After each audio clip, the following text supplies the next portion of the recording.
Hi friends, welcome back to Monisha's diary. ಎಲ್ಲರೂ ಹೇಗಿದ್ದೀರಾ? ಚೆನ್ನಾಗಿದ್ದೀರಾ ಅಂತ ಅಂದ್ಕೊತೀನಿ. ನಾವು ತುಂಬಾ ಚೆನ್ನಾಗಿದ್ದೀವಿ.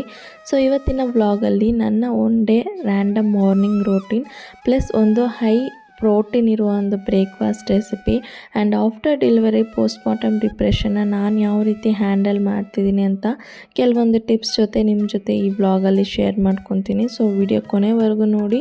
ಇಷ್ಟ ಆದಲ್ಲಿ ಒಂದು ಲೈಕ್ ಮಾಡಿ, ಮರಿದರೆ ಚಾನಲ್ನ ಸಬ್ಸ್ಕ್ರೈಬ್ ಮಾಡಿಕೊಂಡು ಪಕ್ಕದಲ್ಲಿರೋ ಬೆಲ್ ಐಕಾನಲ್ಲಿ ಆಲ್ ಅಂತ ಸೆಲೆಕ್ಟ್ ಮಾಡ್ಕೊಳ್ಳಿ. ಅವಾಗೆ ನಾನು ಹಾಕೋ ವೀಡಿಯೋಸ್ನ ನಿಮಗೆ ಮಿಸ್ ಆಗ್ತಾರೆ, ನೋಟಿಫಿಕೇಷನಲ್ಲಿ ಬರುತ್ತೆ. ಸೊ ಬನ್ನಿ ಇವತ್ತಿನ ವ್ಲಾಗ್ ಸ್ಟಾರ್ಟ್ ಮಾಡೋಣವಾ. ಟ್ಯೂಸ್ಡೇ ಮಾರ್ನಿಂಗ್ ಅವತ್ತು ಸ್ವಲ್ಪ ಬೇಗ ಎದ್ದಿದ್ದೆ. ಬೇಗ ಅಂತ ಏನಿಲ್ಲ, 7 ಗಂಟೆಗೇ. ಯೂಶ್ವಲಾಗಿ ನಾನೊಂದು 8:30 ಹಂಗೆ ಎದ್ದೊಳ್ಳೋದು. ಬಿಕಾಸ್ ನೈಟೆಲ್ಲ ಅವಾಗವಾಗ ಮಗುಗೆ ಫೀಡ್ ಮಾಡೋದಕ್ಕೋಸ್ಕರ ಎದ್ದೊಳ್ತಿರ್ತೀವಲ್ವ. ಅದಕ್ಕೆ 8:30 ಹಂಗೆ ಎದ್ರೇ ನನಗೆ ಸ್ವಲ್ಪ ಮೈಂಡ್ ಫ್ರೆಶ್ ಆಗಿರುತ್ತೆ. ಇಲ್ಲ ಅಂತ ಹೇಳಿದ್ರೆ ಲೈಟಾಗಿ ಹೆಡ್ಏಕ್ ಇರುತ್ತೆ. ಅದಕ್ಕೋಸ್ಕರ ನಾನು ಯೂಶ್ವಲಾಗಿ ಒಂದು 8:30 ಹಂಗೆ ಇದ್ರೇ ನನಗೆ ಕೆಲಸ ಎಲ್ಲ ಮಾಡ್ಕೊಳೋದಕ್ಕೆ ಕರೆಕ್ಟಾಗಿರುತ್ತೆ. ಅವತ್ತು ಸ್ವಲ್ಪ ಬೇಗ ಎದ್ದಿದ್ದರಿಂದ ಸರಿ, ಇವತ್ತು ಹಸ್ಬೆಂಡಿಗೂ ಸೆಕೆಂಡ್ ಶಿಫ್ಟ್ ಅಲ್ವಾ, ಟ್ಯೂಸ್ಡೇ ಬೇರೆ ಆಗಿರೋದ್ರಿಂದ ಅವರಿರೋ ಹಂಗೆ ಮನೆ ಕೆಲಸ ಎಲ್ಲ ಮುಗಿಸ್ಕೊಂಡು ಪೂಜೆನೂ ಮಾಡ್ಕೊಂಬಿಟ್ರೆ ಆಮೇಲೆ ನಮಗೆ ಸ್ವಲ್ಪ ಫ್ರೀ ಟೈಮ್ ಇರುತ್ತೆ ಅಂತ ಹೇಳಿ ಬೆಳಗ್ಗೆ ಫಸ್ಟ್ ಎದ್ದಿದ ತಕ್ಷಣ ಮನೆಯಲ್ಲಿ ನೀರು ಖಾಲಿ ಆಗಿತ್ತು. ಸೊ ಹಸ್ಬೆಂಡ್ ನೀರು ತರೋಕ್ಕೆ ಹೊರಟರು. ಅವ್ರು ಬರ್ತಾ ಹಾಗೆ ಹಾಲು ತೊಗೊಂಡು ಬಂದರು. ಬ್ರೇಕ್ಫಾಸ್ಟ್ ರೆಸಿಪಿ ಅಂತ ಹೇಳೋದ್ನಲ್ವ, ಇದನ್ನೇ. ಸೊ ವಿಡಿಯೋ ಕಂಟಿನ್ಯೂ ಮಾಡಿ ನೋಡ್ತಾ ಇರಿ. ಇದನ್ನು ಹೇಗೆ ಮಾಡೋದಂತ ಡೀಟೇಲಾಗಿ ನಿಮಗೆ ಎಕ್ಸ್ಪ್ಲೈನ್ ಮಾಡ್ತೀನಿ. ನಾನು ಯೂಶ್ವಲಾಗಿ ಫಸ್ಟ್ ಏನು ಮಾಡ್ತಿದ್ನಂದರೆ, ಹಾಲು ಬೇಕು ಅಂದರೆ ಬೆಳಗ್ಗೆನೇ ತಂದು ಫ್ರೆಶ್ಶಾಗಿ ಕಾಯಿಸಿ ಹಾಗೆ ಯೂಸ್ ಮಾಡ್ತಿದ್ದೆ. ಬಟ್ ಅದ್ರ ಮೇಲೆ ಕೆನೆ ಅಷ್ಟೊಂದು ಬರ್ತಾನೆ ಇರಲಿಲ್ಲ. ಇದು ಏನಕ್ಕಪ್ಪ ಇದು ಕೆನೆನೇ ಬರ್ತಿಲ್ವಲ್ಲ ಅಂಥೇಳಿ ಫೀಲ್ ಮಾಡ್ತಿದ್ದೆ. ಸೊ ಇವಾಗ ಏನು ಮಾಡ್ತೀನಿ ಅಂದರೆ, ನಾನು ಮಾರ್ನಿಂಗ್ ಹಾಲು ಯೂಸ್ ಮಾಡ್ತೀನಿ ಅಂತಂದರೆ ನೈಟೇ ತಂದು ಚೆನ್ನಾಗಿ ಒಂದು 5 to 10 ಮಿನಿಟ್ಸ್ ಕಾಯಿಸಿ ಬಿಸಿ ಆದಮೇಲೆ ಫ್ರಿಜ್ಜಲ್ಲಿ ಎತ್ತಿಟ್ಬಿಡ್ತೀನಿ. ಸೊ ದಟ್ ಮೇಲೆ ಕೆನೆ ಬಂದು ತುಂಬ ಚೆನ್ನಾಗಿ ಕಟ್ಟಿರುತ್ತೆ. ಅದನ್ನು ಬಂದು ಫ್ರೀಝರಲ್ಲಿ ಸ್ಟೋರ್ ಮಾಡ್ಕೊತಾ ಬಂದು 15 ಡೇಸ್ಗೂ ಇಲ್ಲ 1 ಮಂತ್ಲಿ ಒನ್ಸ್ ಬಂದು ನಾನು ಅದನ್ನು ಬೆಣ್ಣೆ ಇಲ್ಲ ತುಪ್ಪ ಮಾಡ್ಕೊತೀನಿ. ನೀವೇನಾದರೂ ಬೇರೆ ಟಿಪ್ಸ್ ಫಾಲೋ ಮಾಡ್ತೀರಂದರೆ ಅದನ್ನು ಮರಿದರೆ ಕಮೆಂಟ್ಸಲ್ಲಿ ತಿಳಿಸಿ. ಸೊ ಇವಾಗ ಬ್ರೇಕ್ಫಾಸ್ಟ್ ರೆಸಿಪಿ ಮಾಡೋಣವಾ. ಇದು ಫುಲ್ಲು ಮೆಷರ್ ಮಾಡೋದಕ್ಕೆ ಯಾವುದಾದ್ರೂ ಒಂದೇ ಕಪ್ ಇಲ್ಲ ಟಂಬ್ಲರ್ ತೊಗೊಳ್ಳಿ. 1 ಗ್ಲಾಸಷ್ಟು ರೇಷನ್ ಅಕ್ಕಿ ತೊಗೊಂಡಿದ್ದೀನಿ. ಮಿಕ್ಕಿರೋದೆಲ್ಲ 1/4 ಗ್ಲಾಸ್ ತೊಗೊಂಡಿದ್ದೀನಿ. ಕಡಲೆಕಾಳು, ಉದ್ದಿನಬೇಳೆ, ಹೆಸರುಬೇಳೆ, ಹೆಸರುಕಾಳು, ತೊಗರಿಬೇಳೆ. ನಾನಿಲ್ಲಿ ಬಂದು ತೊಗರಿಬೇಳೆ ಮೈಸೂರು ಬೇಳೆ ಮಿಕ್ಸ್ ಮಾಡಿ ತೊಗೊಂಡಿದ್ದೀನಿ. 1 ಸ್ಪೂನಷ್ಟು ಮೆಂತ್ಯ. ಇದಿಷ್ಟನ್ನು ಹಾಕಿ ಚೆನ್ನಾಗಿ ಒಂದು 4-5 ಸತಿ ವಾಶ್ ಮಾಡಿ ನಿಮ್ಮ ಖಾರಕ್ಕೆ ತಕ್ಕಷ್ಟು ಮೆಣಸಿನ್ಕಾಯಿನೂ ಅದರಲ್ಲಿ ಹಾಕಿ ಚೆನ್ನಾಗಿ ಓವರ್ನೈಟ್ ಸೋಕ್ ಮಾಡೋಕ್ಕೆ ಬಿಟ್ಬಿಡಿ. ನಿಮ್ಮ ಹತ್ರ ಎಕ್ಸ್ಟ್ರಾ ಬೇರೆ ಏನಾದರೂ ಬೇಳೆ ಇದ್ದರೆ ಅದನ್ನು ಕೂಡ ಆ್ಯಡ್ ಮಾಡ್ಕೋಬೋದು.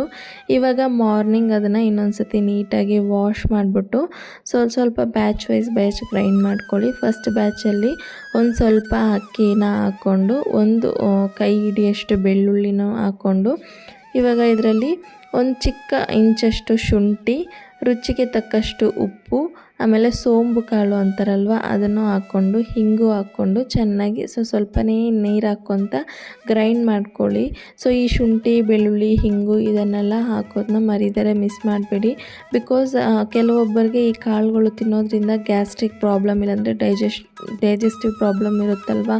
ಸೊ ಈ ಬೆಳ್ಳುಳ್ಳಿ, ಶುಂಠಿ ಇದೆಲ್ಲ ಹಾಕಿ ನಾವು ಗ್ರೈಂಡ್ ಮಾಡಿ ಮಾಡೋದ್ರಿಂದ ಸೊ ಡೈಜೆಸ್ಟಿವ್ ಪ್ರಾಬ್ಲಮ್ ಆಗಲಿಲ್ಲ ಅಂದರೆ ಗ್ಯಾಸ್ಟ್ರಿಕ್ ಪ್ರಾಬ್ಲಮ್ ಆಗಿ ಇರೋದಿಲ್ಲ. ಸೊ ಈಸಿಯಾಗಿ ಪ್ರೋಟೀನ್ ರಿಚ್ ಬ್ರೇಕ್ಫಾಸ್ಟ್ ಇದು ಖಂಡಿತ.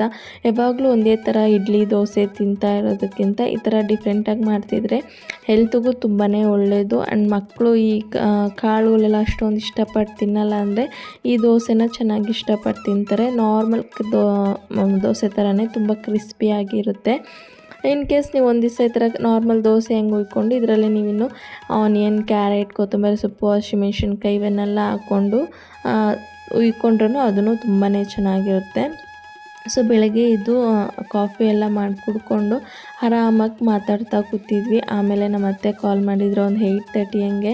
ಸೊ ಇವತ್ತು power shut down. Morning 9 o'clock ಹೋದೆ, ರಿಟರ್ನ್ 6 o'clockಗೆ ಕರೆಂಟ್ ಬರೋದು. ಓಲ್ಡ್ ಡೇ ಕರೆಂಟ್ ಇರೋದಿಲ್ಲ. ಆವಾಗೇ ನನಗೆ ನೆನಪಾಗಿದ್ದು ಅಯ್ಯೋ ಬೇಳೆ ರುಬ್ಬಬೇಕು ಅಂತೇಳಿ. ಸೊ ಒಂದು ಕಡೆ ನಾನು ಬೇಗ ಬೇಳೆ ಎಲ್ಲ ರುಬ್ಬೆತ್ತಿಟ್ಬಿಟ್ಟೆ. ಹಸ್ಬೆಂಡ್ ಒಂದು ಕಡೆ ಚಟ್ನಿನೂ ಮಾಡಿ ರೆಡಿ ಮಾಡಿಬಿಟ್ರು. ಆಮೇಲೆ ಹಸ್ಬೆಂಡ್ ಬಂದು ಮನೆ ಫುಲ್ಲು ಕ್ಲೀನ್ ಮಾಡಿ ಮಾಪ್ ಮಾಡೋದಕ್ಕೆ ಎಲ್ಲನೂ ರೆಡಿ ಮಾಡ್ತಿದ್ರು. ಅಷ್ಟೊತ್ತಿಗೆ ನಾನು ಬಂದು ಕಿಚನ್ನು ಫುಲ್ಲು ಕ್ಲೀನ್ ಮಾಡಿಬಿಟ್ಟೆ. ಸೊ ಈ ಪ್ಲೇ ಮ್ಯಾಟ್ ಬಂದು ನನಗೆ ತುಂಬಾ ಯೂಸ್ಫುಲ್ಲಾಗಿದೆ. ಈ ಪ್ಲೇ ಮ್ಯಾಟಲ್ಲಿ ಮಗುನ ಹಾಕ್ಬಿಟ್ರೆ ಆ ಟಾಯ್ಸ್ ಜೊತೆ ಆಟ ಆಡಿಕೊಂಡು ತುಂಬ ಚೆನ್ನಾಗಿ ಎಂಜಾಯ್ ಮಾಡ್ತಿರ್ತಾನೆ.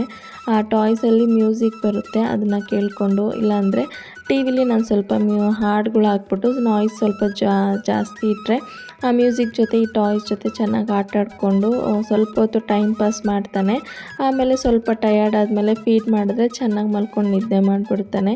ಇನ್ ಕೇಸ್ ಯಾರಿಗಾದ್ರೂ ಯೂಸ್ಫುಲ್ ಆಗಿದ್ದರೆ ತೊಗೊಳ್ಳಿ, ಇದು ಆನ್ಲೈನಲ್ಲಿ ಸಿಗುತ್ತೆ. ಸೊ ನ್ಯೂ ಮಾಮ್ಸ್ಗೆ ಯೂಸ್ಫುಲ್ ಆಗಿರುತ್ತೆ ಅಂತ ಶೇರ್ ಮಾಡ್ತಿದ್ದೀನಿ. ಸೊ ಯೂಶ್ವಲಾಗಿ ನಾನು ಹೇಳಿದ್ನಲ್ವ ನನ್ನ ಪೋಸ್ಟ್ ಮಾರ್ಟಮ್ ಡಿಪ್ರೆಷನ್ನ ನಾನು ಯಾವ ರೀತಿ ಹ್ಯಾಂಡಲ್ ಮಾಡ್ತಿದ್ದೀನಿ ಅಂತ. ಸೊ ಬನ್ನಿ ಅದನ್ನು ನಾನು ಹೇಗೆ ಹ್ಯಾಂಡಲ್ ಮಾಡ್ತೀನಿ ಅಂತ ಹೇಳ್ತೀನಿ. ಸೊ ಫಸ್ಟ್ ಬಂದು ನೀವು ಡೇ ಸ್ಟಾರ್ಟ್ ಮಾಡುವಾಗ ಈ ಒಂದು ಡೇಲಿ ನಾನು ಇದನ್ನೆಲ್ಲ ಮಾಡಬೇಕು ಅನ್ನೋದನ್ನ ಟು ಡೂ ಲಿಸ್ಟ್ ಮಾಡ್ಕೊಳ್ಳಿ.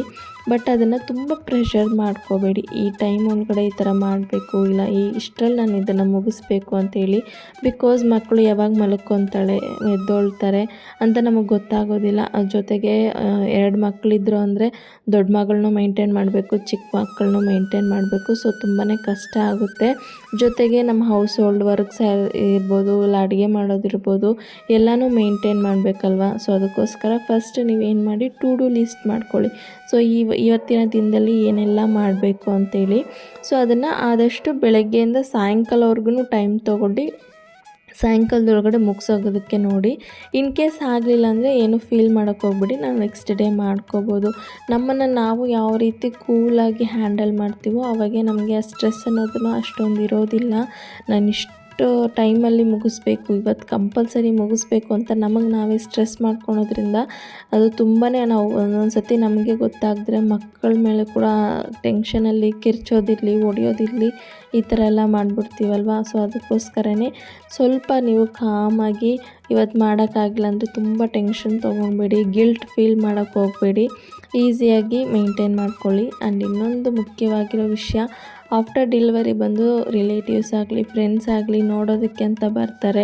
ಮಗು ಆಗಿದೆ, ಹೀಗಿದೆ, ಈ ಥರ ನೀನು ತಿನ್ನಬೇಕು, ಆ ಥರ ತಿನ್ನಬೇಕು, ಹಿಂಗೆಲ್ಲ ಮಾಡಬಾರ್ದು ಅಂತ ಕೆಲವೊಂದಷ್ಟು ಟಿಪ್ಸ್ ಹೇಳ್ತಾರೆ.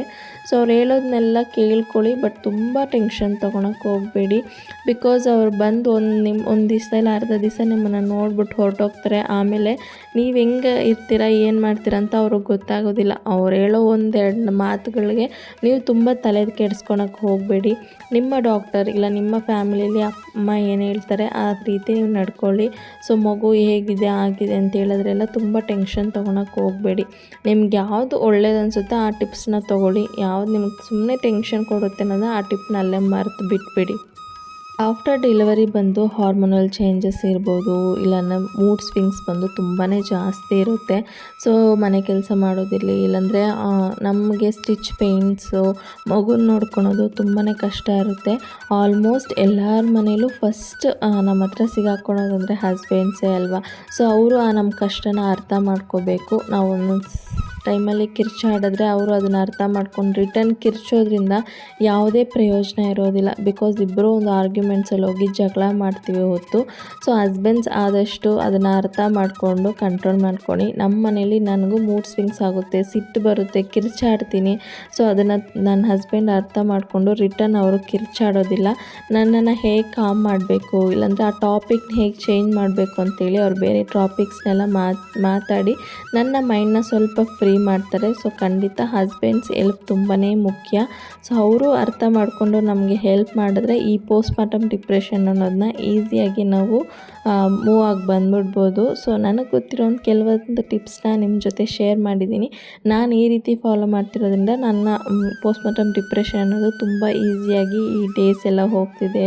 ಅದನ್ನೇ ನಿಮ್ಮ ಜೊತೆ ಹೇಳಿದ್ದೀನಿ. ವಿಡಿಯೋ ಇಷ್ಟ ಆದಲ್ಲಿ ಲೈಕ್ ಮಾಡಿಬಿಟ್ಟು ಮರಿದಿರೋ ಚಾನಲ್ನ ಸಬ್ಸ್ಕ್ರೈಬ್ ಮಾಡ್ಕೊಳ್ಳಿ. ಇನ್ನೊಂದು ವಿಡಿಯೋದಲ್ಲಿ ಸಿಗ್ತೀನಿ.